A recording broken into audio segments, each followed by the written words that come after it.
Welcome to this week's episode of the Rangeless Travel Podcast. Every Tuesday, we come in and we share stories and tips to inspire you to book that next trip.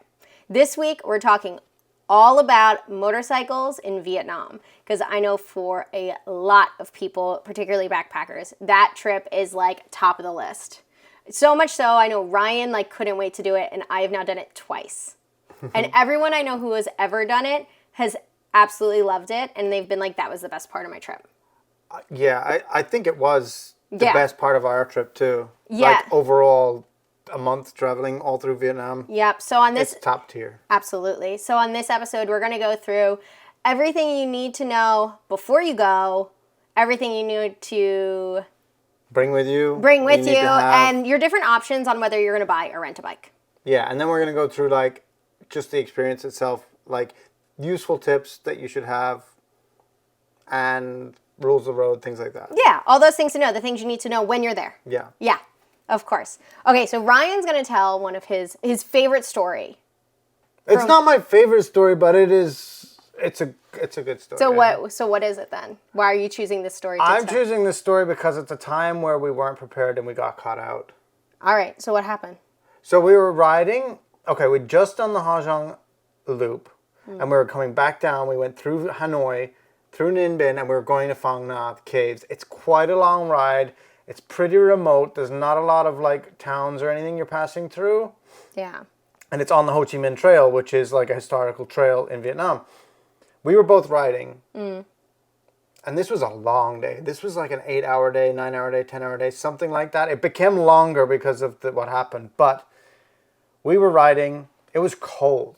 We had been up in the north previous to this in less clothes, completely warm and fine, and it was cold. Yeah, at this point we were in central Vietnam? It's still in the north technically, but you're going down into the central. Okay, yeah. So Vietnam is 3 different distinct climates. There's the north, center, and then the south are completely different climates. Yeah.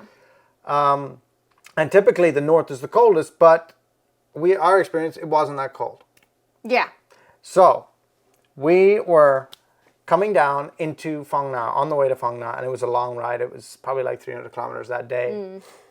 And we're coming through these little villages and all these towns, and we see huge rain clouds ahead, storm clouds, not looking good.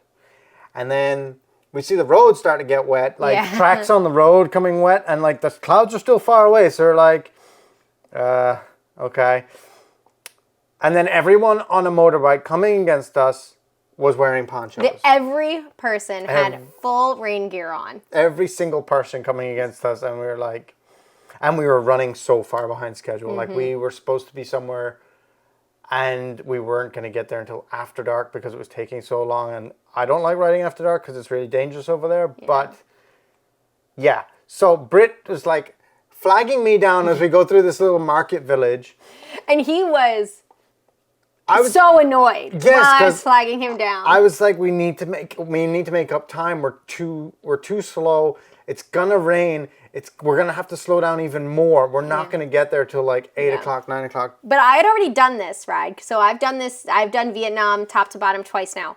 And when I started seeing people in their rain gear, because people wear pants and ponchos and tops and full rain attire. We just had our rain jackets. Yeah. So, and it's cold and it's windy and the wind is cold. So when you're riding, it's even colder. So I'm shivering. Yeah. I was shivering. I was so uncomfortable. I was freezing as well. And I knew, I was okay, we need ponchos. We have to get ponchos. It's going to make this ride so much easier. So I'm looking for ponchos as we ride. I didn't want to stop for ponchos. Yeah. I wanted to keep going. He was so annoyed. I was we need poncho. He's no, let's just go. And I'm no, we need ponchos. And he's fine. Anyway, we ended up pulling in for ponchos, and we sprung for the more expensive ones. Yeah. They were $5. There were there was cheap ones that you could get for $1, but they didn't look like they'd last. They looked like they'd be ripped apart. And we got these $5 ones each, and they were amazing. They were the best purchase we made. Good. They were so good that I kept it in my backpack for 4 months afterwards, where I wasn't on motorbikes every day. Yeah. And I brought it back to America with me because we have a motorbike here and I want to use it here. Mm-hmm. I loved it so much. And that really saved us. To be honest with you, those ponchos saved us when it was bucketing down. bucketing down. So bad that you couldn't leave your visor down. You had to keep your visor up and just get pelted in the face, in your eyes with the rain because you couldn't see out the visor. There was so much rain. Yeah. And it was slippery and like we had to slow way down. We were down like 30 kilometers an hour. Yeah. Thereabouts in this rain. It was crazy. And yeah, we got home. We got to where we were going after dark, but in one piece and not with pneumonia, which we probably would have ended up with if we didn't get the ponchos. We might have gotten sick, but we didn't. No, I think we would have been sick. I don't know. Like, actually, I had thick winter gloves on, and I was still shivering and freezing. I had thin, just riding gloves, like really cheap ones from Amazon that I brought with me. And the most disappointing part is the ride into Phang Nga is one of the most beautiful rides. Like, outside of like... But we were in a storm. Oh, we were in a storm, yeah. So you couldn't see anything. It was just clouds and rain and everything. So you can't actually enjoy any of it. It was horrible. It was horrible. It was the worst ride that we had. It was the worst. In the whole time. Yeah. Yeah.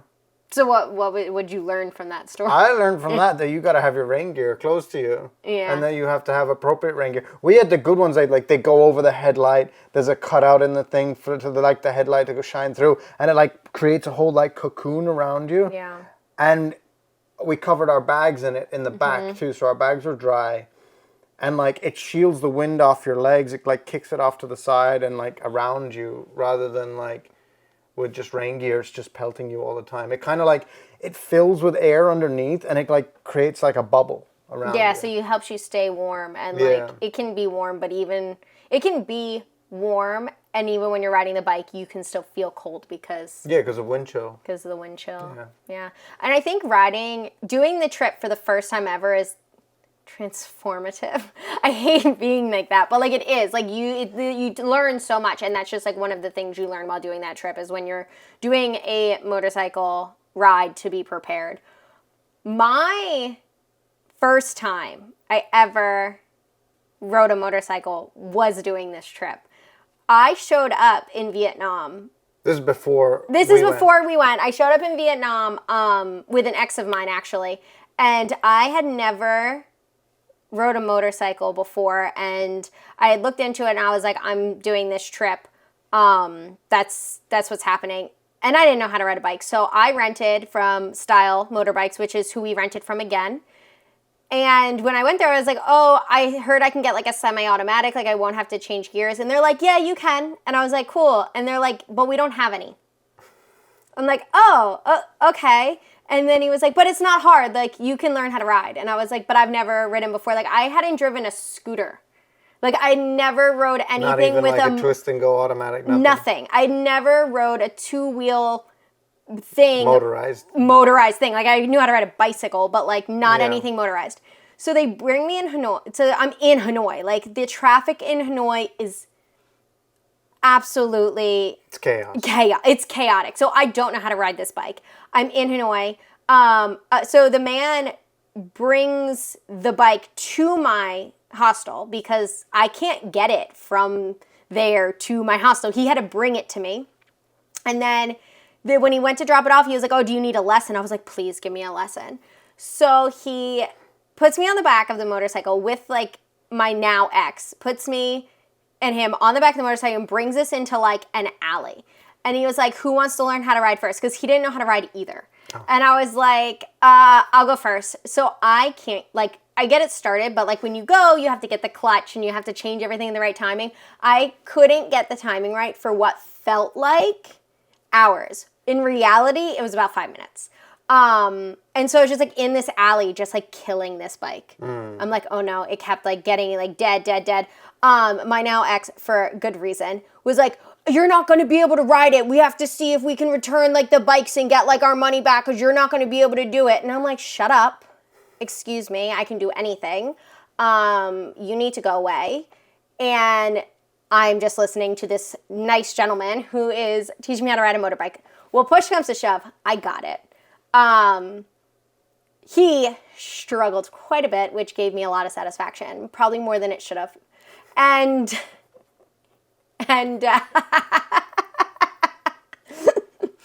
the next day comes. I have my motorbike this fellow has his motorbike and we're riding out of the city.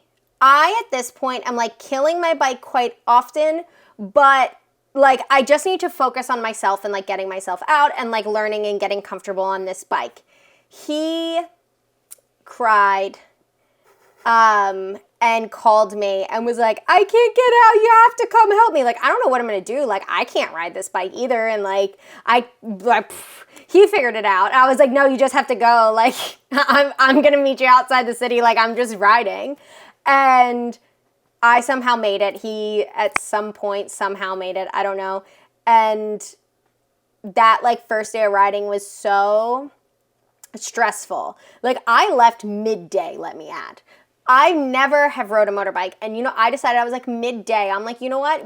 I should leave now with all of the traffic. Don't do that. That's not a good idea. Yeah, my opinion is you don't have to know how to ride going. You can learn there, and that first ride out is once you get out of the city, whether you're going north or south, it's a pretty relaxed ride that first day. So you just have to like go slow and take the time and get used to the bike. Yeah, my opinion is you should know to ride before you get there. But I never had an opportunity to ride. No. But I mean, we've both done lessons now, like, and I have my motorcycles. We both have our licenses now. Yeah. But like, I'm not sure I would have done that. I'm not sure. I don't think I would have just rocked up and said, like, I don't know how to ride a manual bike. Let me just jump on this one. I did. Yeah. In true backpacker fashion. I feel like a lot of backpackers that go don't know how to ride before they go. Like, it's definitely useful. You definitely, it definitely benefits you and it's definitely easier. But when I say you don't need one, what I mean is if you want to go have that experience, don't let the lack of experience in riding a motorcycle in the past stop you from having this experience if it's something you want. Right. Because you can learn, just plan for things to go a little bit slower and like use your head and be smart. And they have semi-autos as well. And they do have which semi-autos. makes it a lot easier too. Yeah. All right, let's talk about some of the things if you want to go on this trip. Now you heard our stories. Ryan's story, you're like, I don't know if I'm going to want to go. But the rest of the trip was amazing. We got rained on twice, and that was, I think, it. It was there, and then going into Dalat, which was also a beautiful ride, and I really enjoyed that rain, but I didn't enjoy the first rain. The second rain was warm rain. The first rain was freezing cold rain. Yeah. And it was in January.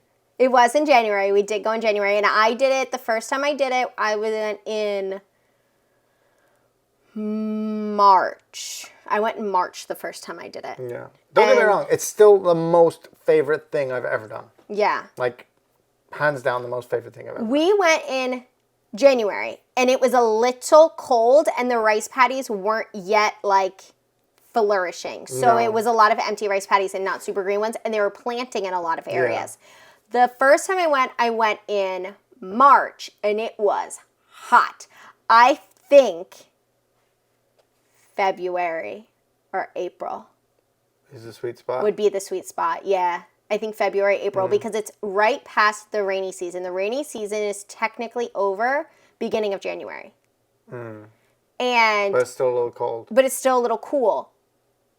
And, like, the hot starts in, like, March, June.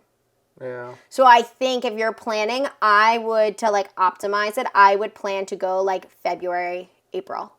I think that would be the best time. It also depends which way you're going. If you're starting in the south, going to the north, you could probably push it back a little bit. But I think it wouldn't matter. If you went in February, April, you could start either direction. Yeah, and you would get the best potential weather. Yeah. Yeah.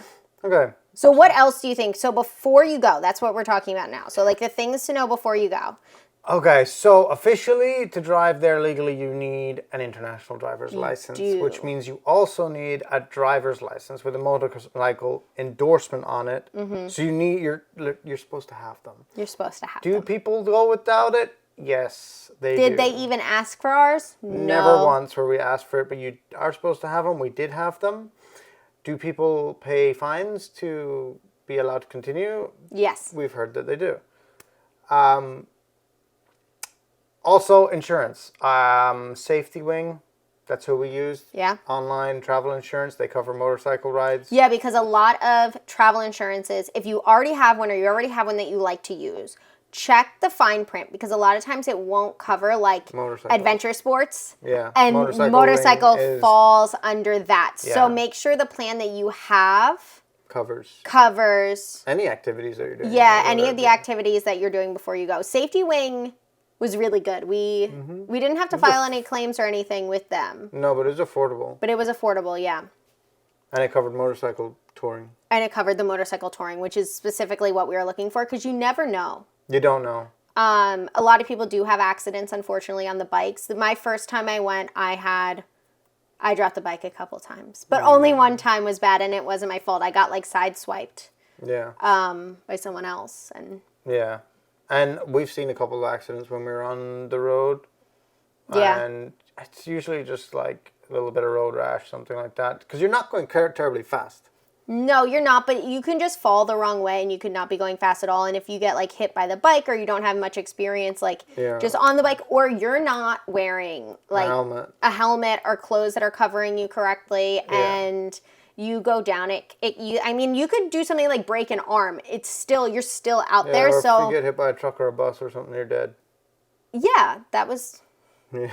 I wasn't quite going that graphic into it, but yeah, so I would say travel insurance... Go for it. And if you're going to a hospital in Vietnam, look for the French hospitals.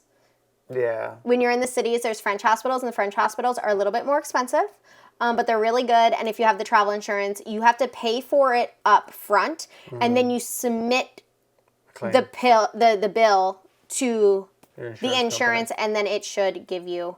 Yeah. Other thing to bring with you or to get before you go is a decoy wallet. Yes. So a lot of times the police will target tourists, or tourists don't wear helmets, they don't have a license, they get pulled over, they pull you in, you stop, then they're going to check all your paperwork. If your paperwork's not in order, you're going to get fined, they might take the bike off you. Usually they're just looking for a bribe. Usually they're looking for a bribe, is what they're looking for. They call it a fine, it's a bribe. They usually want to be paid off. If you have a lot of money in your wallet, they're going to take it. They want to take it all. Or if you have credit cards in your wallet, not credit cards, ATM cards, they'll take you to the ATM and they'll make you take out the money. Yeah. And that could be very expensive. Typically a bribe should be about $20. Yeah, US dollars. That's what it should be. So it's like 500,000, I think 200 yeah, it's about 500,000 down. 500,000 down. Yeah.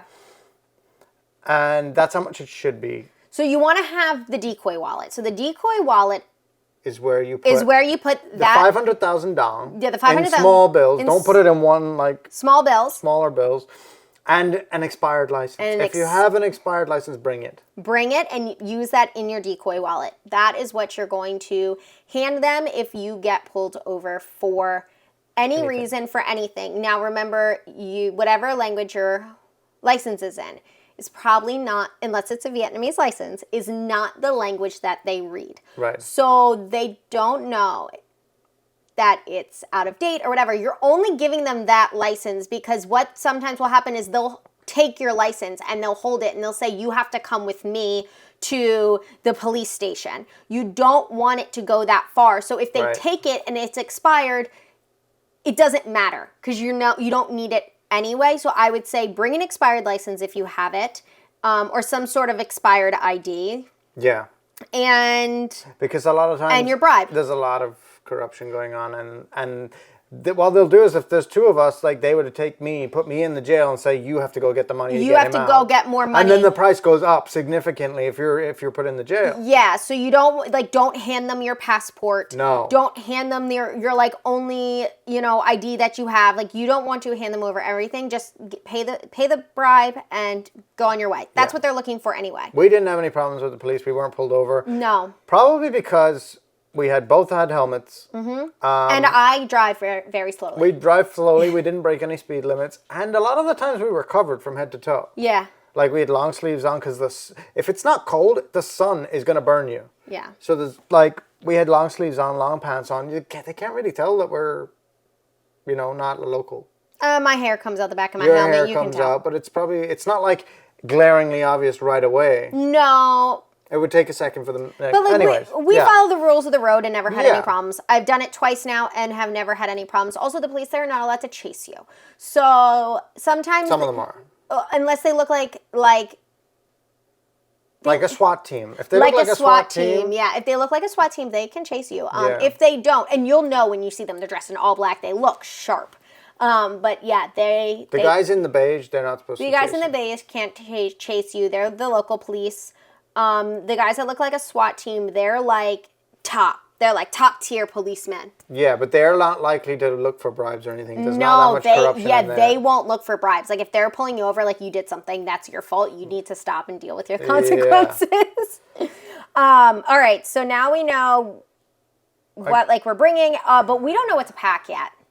Okay, essentials. I would say a decent pair of boots that cover your ankles. Yeah, so that can be hiking boots. Is what we both went with hiking boots.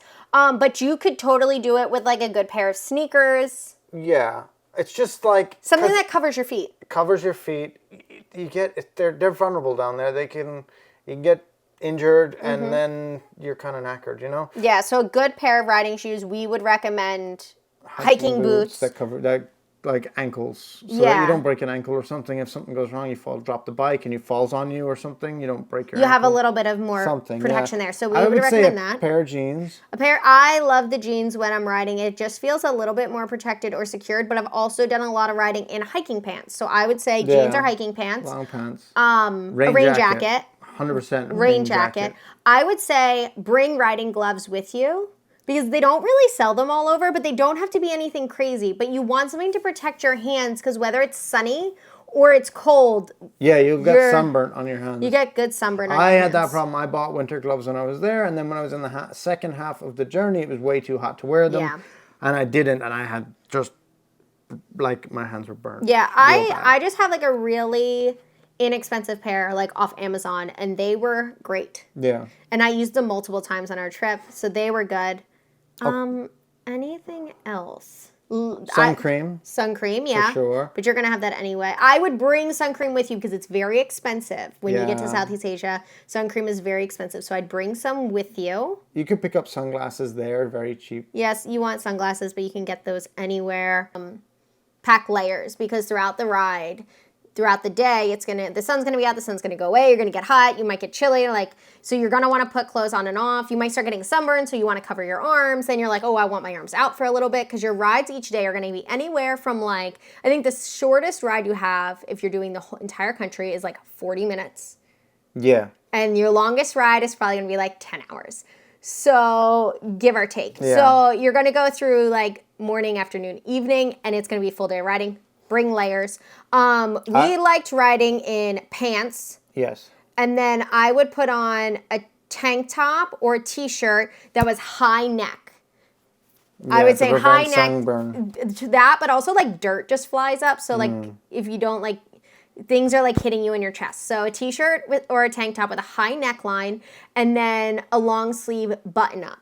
We have our Columbia adventure shirts. They look like safari shirts, but I also like to travel in a silk shirt because silk's really good for hot and cold temperatures. So I will do that as well, and I button them all the way up. We also brought base layers for when it was really cold. Mm-hmm. Wear them under your pants, and Under Armour. Or this is a bunch of different brands that sell them. Any base layers. I just used a plain pair of leggings. I had my Lululemon Align leggings, and I wore those underneath my jeans as a base layer because it's the same thing. It's the same thing. What else? Oh, the other thing is have a way to waterproof your bag so that it doesn't get wet. We have them built into our bags.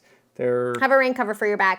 If you don't have a trash bag, trash bag works. And just strap it down. Put it in a trash bag and strap it you're down good. with a bungee. Put it in a trash bag. How long do you need if you want to go from top to bottom or bottom to top? I'd say 3 weeks minimum. Minimum 3 weeks, I'd say, but you should do 4. You should do 4 weeks. You should do 4, but if you're strapped for time, 3 weeks is going to be the minimum, and you're going to just ride for the most part. Yeah, you'll have a couple days where you're not riding, but for the most part, you'll be riding pretty much every day. Yeah. What else do you need to know? You need to know budget. I would budget anywhere between $10 and $30 per person. Is that spending money, or is that including the bike rental, or buying a bike and the accommodation and the food? Because I would say budget $30 to $50 a day per person, everything included. Like Yeah, everything I wasn't counting the bike rental and flight and everything like that. I would say if you're gonna, because that I put that in with the budget. Yeah. So for all in, it should average out to be about $50 a day. Yeah. Per person, all in. Yeah, because your bike rental is anywhere between 8 to 10 per day. Accommodation is about the same. Yeah. And then like a meal is probably anywhere between $1 and $3, and you're gonna have 3 of those. So. Yeah.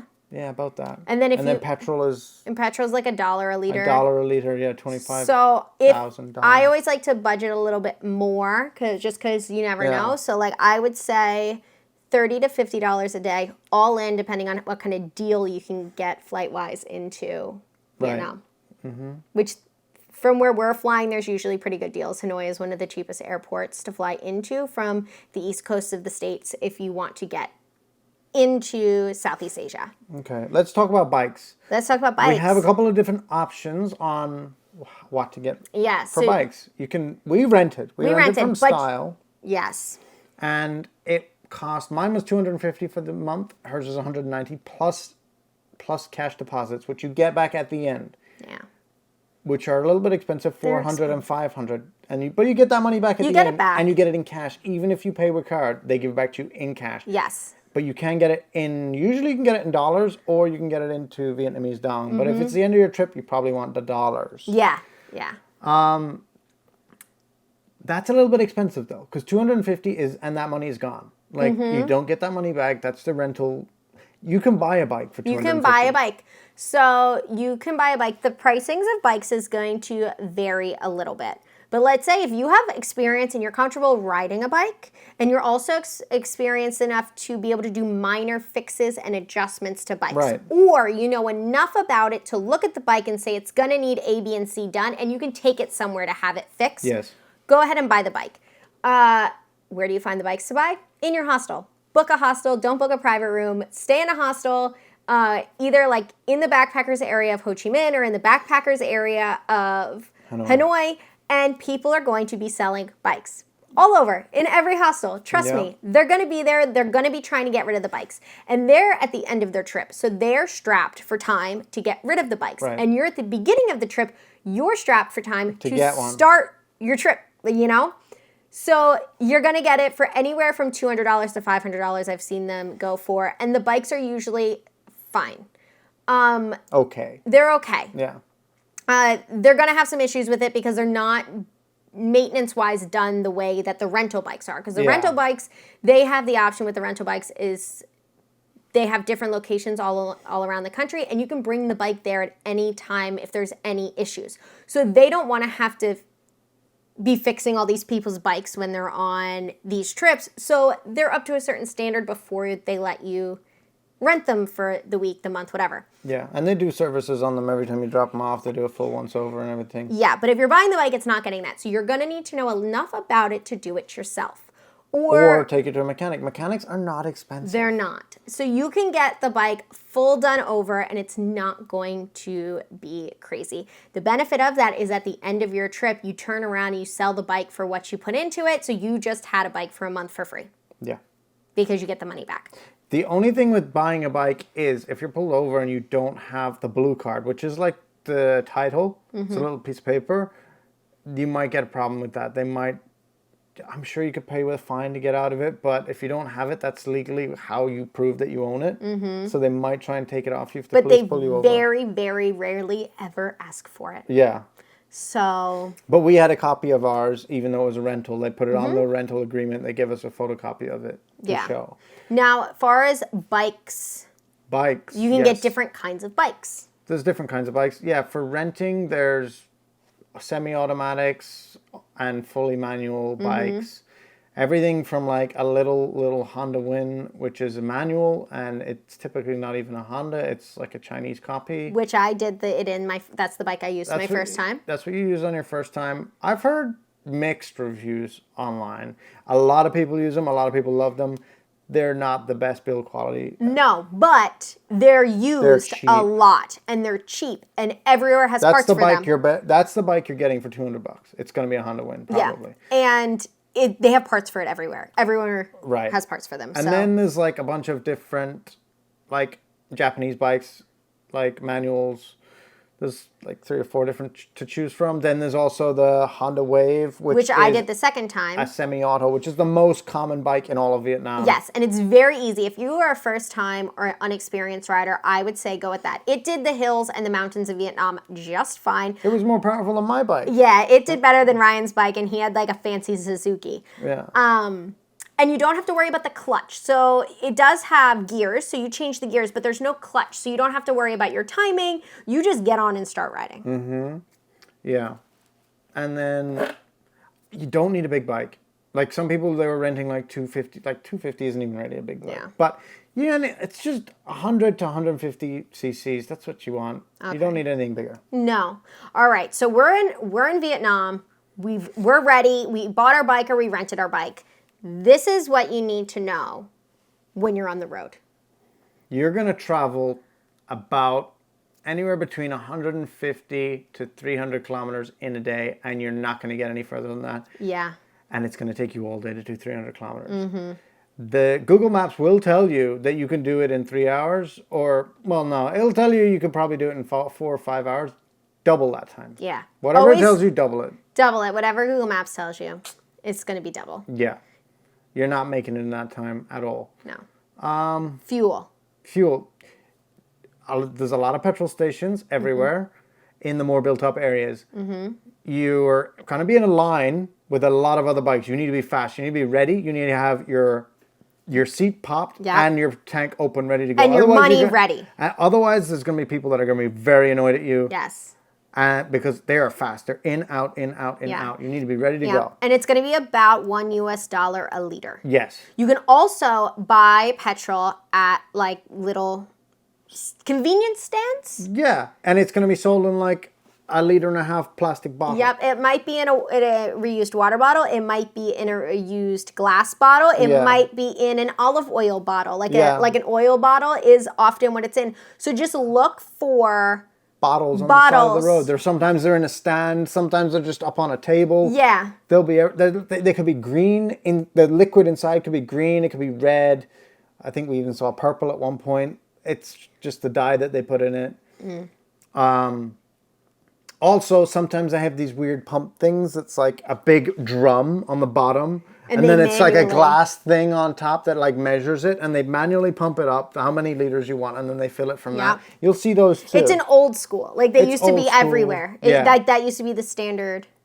Yeah. But sometimes that's how you have to buy your petrol because you're in remote areas. Another thing is in certain areas in Vietnam, you're going to be going very far without petrol available to you. Mm-hmm. Only sometimes, not all the time.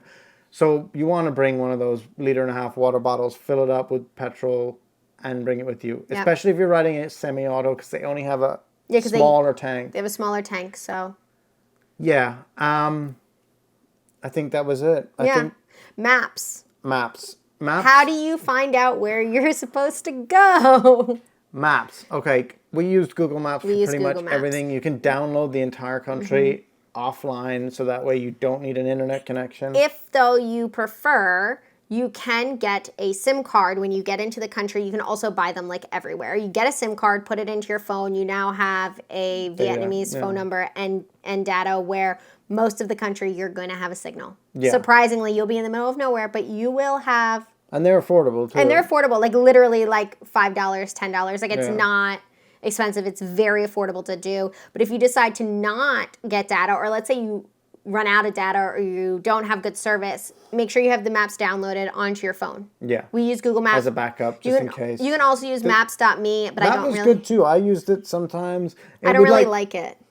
I didn't so much use it for, like, navigation. It was more for, like, viewpoints and... like sites. It would just tell me that Google Maps wouldn't pop up, but on that it would like say viewpoint right here. And then like you could navigate to that and go and see whatever. Mm-hmm. And then when you're on Google Maps, my phone sometimes gives me the option to hit that I'm on a scooter.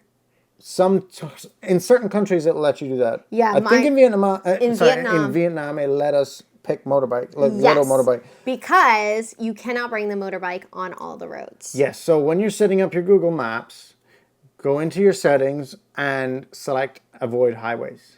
You don't need to worry about tolls. You don't need to worry about ferries, but avoid the highways because you cannot go on the highways. You're not anything that's marked CT with a number behind it. You're not allowed to drive on. Like it's only for cars and buses and trucks. And also, there's a tunnel that goes into Da Nang by the Hai Van Pass. It's like a bypass around Hai Van, and that's only for cars, trucks, and buses. You're not allowed on there. You want to do the Hai Van Pass You want to do the Hai Van Pass. You can't go in the tunnel. The Hai Van Pass is amazing. It's one of the best things in the whole country to drive. Like the views from there are crazy. Mm-hmm. You want to do that. Yeah. So just make sure you're on the right roads. There will also be tolls, but on the bikes, you don't have to pay the tolls. No. Just get all the way over to the right. There will most likely be other bikes there and just like go through. Yeah, there's going to be a little gap somewhere. It might look like a footpath, but just drive through. Drive through. You don't need to pay the toll on a motorbike. You're fine. Then repairs.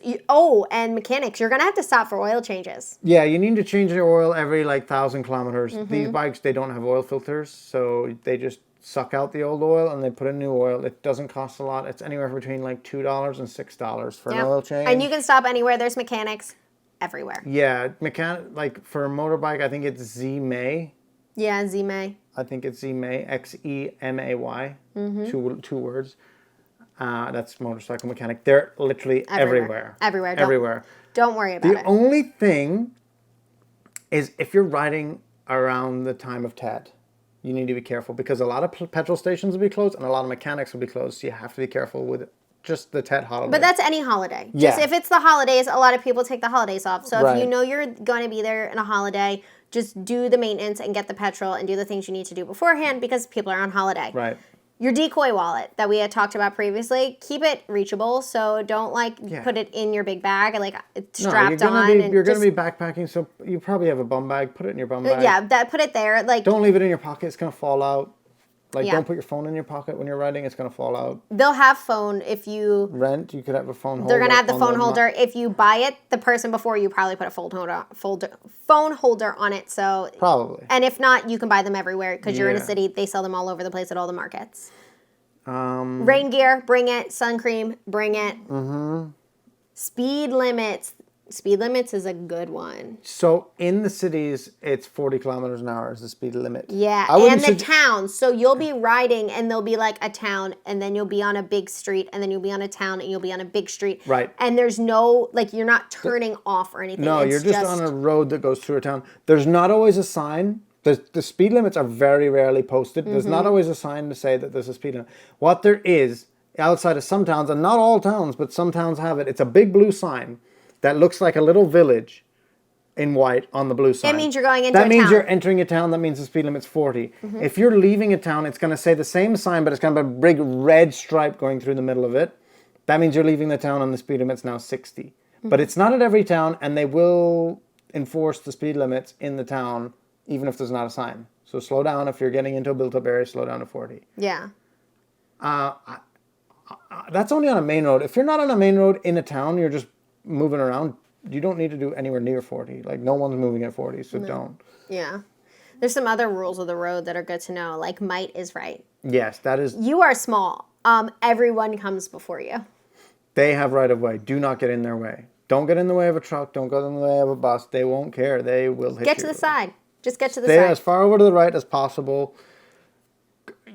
And just stay out of everyone's way. Just keep an eye out. People will pull out in front of you from side streets. They are allowed to do that. You're not supposed to hit anyone in front of you. That's supposed to be how this whole thing works. Yeah. It's kind of like a flow. You're kind of It's like a dance. It's like a dance, yeah. You get in the flow. You can when you're in it, you feel it, and you're like, oh, okay. You know, and you're kind of moving with the flow of the traffic. Yeah. Also, there's a lot of honking. There's so much honking. Use your horn. Your horn It's not rude to be. It's not rude. It's saying, I'm here. So let's say you're passing someone and you're going to come up and you're going to pass them pretty close. You're going to honk your horn honk, honk. As you're passing. Just before you pass. So that they know that you're there and they won't pull out and do anything. I definitely use it when you go around corners. Yeah, especially ones that you can't see around. Yes, use the horn. When you're passing buses, use it because they can't always see you. If you can't see the driver can't see you. Yeah. And they weave down the highway. So honk your horn. They are used to driving there. They'll know someone's there. They don't want to hit you. That's going to add a lot of stress to their day. Yeah. So just honk your horn so they know you're there. Yeah. Is there anything else that you think would be good to know before you're riding? Yes. Yes. One more thing. There is, so getting to Ho Chi Minh City or Saigon, whatever, is a bit of a nightmare if you're going on the highway. It is very stressful. There's a lot of big trucks. There's a lot of big cars. That's where I dropped my bike good the first time. Yeah, it's a lot of traffic. It's stressful. There's a back way in. You can take a ferry, and it costs about 10,000 Vietnamese dong, I think. It's about $1. It's a little bit less than $1. Yeah, for it's a worth bike. it. It's worth it. It's worth it. You take a back road down. It's called the Cat Lai Ferry, and it crosses the river and it drops you right into the middle of Ho Chi Minh. 100% worth it. Worth it. I would take that before I take the Highway in. Absolutely. But it only runs during the day. Yeah, so either hit it, if you're leaving out of Ho Chi Minh City, grab it in the morning, look to see when the first ferry is, and try to get it before traffic. And if you're doing it in the evening or in the afternoon, I'd say strive to hit it in the evening, like after rush hour traffic. After rush hour. Don't do it as After people are rush leaving hour, work. It's going to be crazy. After rush hour, well, when the sun's still up. Yes. We did it in the dark. We don't advise. No, because we did one run from Dalat all the way down. Which is probably what most people are going to do. So. But I don't think we left early enough. We didn't leave early enough. And I'm really slow around the mountains. Yeah, you're going to be wanting to get up pretty early every morning. Yeah, it's going to get on the road as fast as possible. Like you want to get up at like the latest you'd want to be on the road is like 7. 7. Yeah, you want to get up and get going. If you can get on the road at 6, it's really nice because the towns aren't awake yet and even the cities aren't awake yet. So you get to like see everyone just getting up, the street vendors just starting, like stoking like their fires and like setting out their breakfast, like the breakfast they have for sale. So I'd say like 6 a.m. would be ideal, but 7 a.m. is fine. And one other thing is, at all costs, try to avoid driving at night. Yes. Like we got caught a couple of times because we were like too slow to get to where we needed to go and it got dark. It is so dangerous to drive at night there. Like, do not. Just don't do it. It's horrible. You don't want to do it. You don't want to be in that situation. It's too dangerous. People won't see you. There's trucks that come around and they've only got one light or no lights at all, and like they're just flying in the middle of the night, and it's not a good place to It's be. dangerous. Don't do it. We hated it. Yeah, do not do it. It's too dangerous and it's not worth it. Yeah. Looking back, what is like one thing you wish you would have like known, or one thing that you would have told yourself before Before you went? That you're going to love it. It's the best thing ever. Yeah. It's my favorite thing that I think I've ever done. It's one of my favorite things I've ever done as well. I think I'd tell myself, it's hard. So the first time I ever did it, you know what it is? If you're riding with a group, I would tell myself, when you're riding with a group, don't worry about how fast the other people are going. Right. If you're learning or you're not learning and you are good, go the speed you're comfortable going. Yeah. Just go at your own speed and don't worry about how fast or slow everyone else is going that you're riding with. Because at the end of the day, like, you need to keep yourself safe. And when you feel uncomfortable, that's when mistakes happen. So just go the speed that you feel comfortable going. Yeah. And tell everyone else to go kick rocks. Yeah, that's fair. Yeah. That's good. Is that it? You have any other nuggets? That's all? I think that's it. All right. If you want more information on riding motorcycles or renting motorcycles in Vietnam, you can check out our Instagram as well as our YouTube channel. We have more information and resources for you guys there. And that's it. We will see you next week. Yeah. Bye.